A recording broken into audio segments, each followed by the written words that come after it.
সুখী দম্পতিরা যে অভ্যাসগুলো করেন সেই অভ্যাসগুলো যদি কোনো দম্পতি ফলো করে তাহলে তাদের জীবন অনেক সুন্দর হবে এবং সুখে পরিণত হবে। তো সুখী দম্পতিদের 5টি অভ্যাস আমরা আজকে জানব, যে অভ্যাসগুলো তাদেরকে সুখী দাম্পত্য জীবন দান করেছে এবং এই অভ্যাসগুলো যদি কোনো দম্পতি ফলো করে তাহলে কিন্তু তারা অচিরেই সুখী দম্পতি হিসেবে পরিগণিত হবে এবং জীবন অনেক সুন্দর করতে পারবে। তো ডিজিটাল একাডেমির আজকের পর্বে আমি সবাইকে আমন্ত্রণ জানাচ্ছি। ডিজিটাল একাডেমিতে সবসময় শিক্ষামূলক এবং ইতিবাচক লাইফের বিষয়ে বিভিন্ন বিষয় নিয়ে আলোচনা করা হয়। তো আপনারা যারা ডিজিটাল একাডেমির সঙ্গে আছেন তাদেরকে অসংখ্য ধন্যবাদ। আর যারা সঙ্গে নেই তারা যদি উপকার পেয়ে থাকেন তারা সঙ্গে থাকুন এবং আপনাদের হাত ধরেই ডিজিটাল একাডেমি এগিয়ে যাবে।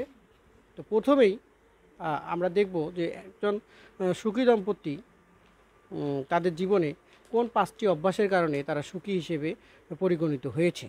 তো প্রথমেই তাদেরকে দেখা যায় যে তারা একে অপরকে খুব আস্থা বা বিশ্বাস এবং ক্ষমা করার যে মানসিকতা, এই জিনিসগুলো তারা পালন করে।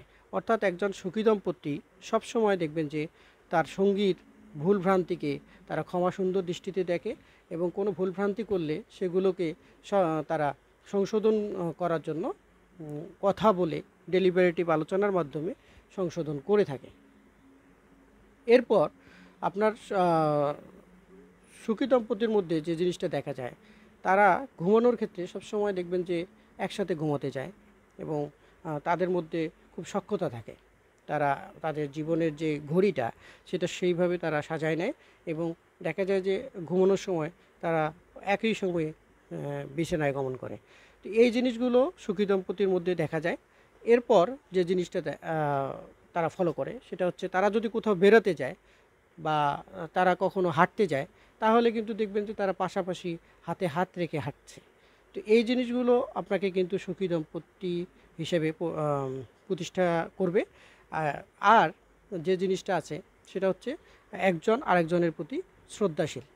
সুখী দম্পতিরা সবসময় একজন আরেকজনের প্রতি শ্রদ্ধাশীল থাকে এবং তারা তাদের যে শ্রদ্ধাশীলতার যে গণ্ডি সেটা তারা কখনো পার করে না। তাদের মধ্যে একজন আরেকজনকে এগিয়ে দেওয়ার যে মানসিকতা সেটা তারা সবসময় ধরে রাখে।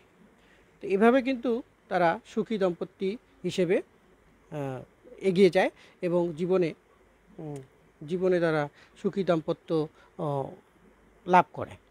এরপর একজন সুখী দম্পতি সবসময় দেখবেন যে কোথাও বাইরে থেকে বাসায় এলে অবশ্যই প্রথমে তার সঙ্গীর সাথে আলিঙ্গন করে। তো যদি আলিঙ্গন করে তাহলে তাদের মধ্যে একটা ভাব বিনিময় হয় এবং তারা কিন্তু জীবনে অনেক দূর এগিয়ে যেতে পারে এবং তাদের যে সুখের পরিস্থিতি সেটা অনেক দিন এনডিওর করে। তো এই জিনিসগুলো যদি যারা নতুন দম্পতি বা যারা এখনও সুখের সন্ধান পান নাই, বিবাহিত জীবন খুব জটিল লাগে, যাদের মধ্যে বিবাহিত জীবনকে অনেক একটা দুঃখের জীবন মনে হয়, তারা যদি এই বিষয়গুলো ফলো করেন তাহলে কিন্তু সুখী দম্পতি হতে পারবেন। ধন্যবাদ সবাইকে।